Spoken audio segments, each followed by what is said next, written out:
নিজের চোখে দেখা।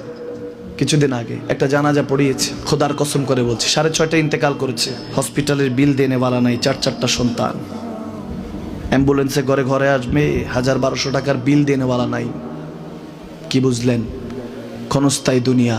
মুমিনের কম থাকলেও আমি বলি, কেউ যদি এসে বলে হুজুর একটু দোয়া করেন, খুব পেরেশানিতে আছি, আমি তার হাত চুমু খেয়ে বলি তোমাকে মোবারকবাদ, আল্লাহ তোমাকে ভালোবাসে। পেরেশানি তো মালিক দেয়, এই জন্য এটা রহমত মুমিনের জন্য। পেরেশানি দেয় যখন ফেরেশতারা বলে আল্লাহ চাইতেছে চাইতেছে, টাকা পয়সা চাইতেছে, বলে এটা কি? বলে ফাসেক, দে বিদায় কর, বিদায় কর। তার চাওয়া আছে, বিরক্ত লাগে, বিদায় কর, কি লাগে দে। আল্লাহ 10 কোটি দিয়েছে, 100 কোটি দে, বিদায় কর।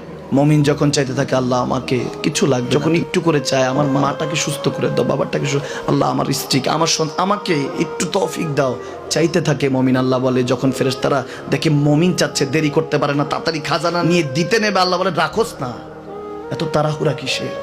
তার চাওয়ার মধ্যে তো প্রেম আছে, একটু চাইতে দেস না। থাকুক না মুমিন আর একটু পেরেশান, থাকুক না, থাকতে দেস না, একটু থাক, একটু থাক। পেরেশানিতে রেখে আল্লাহ মজা নেয়, মহব্বত নেয়, মুমিনের অন্তর থেকে খুশবু নেয়। আল্লাহর বড় মায়া, মুমিন যখন চায় আল্লাহ তখন মায়ার নজর নিয়ে তাকায়, হায় হায় আমার বান্দা, সুবহানাল্লাহ।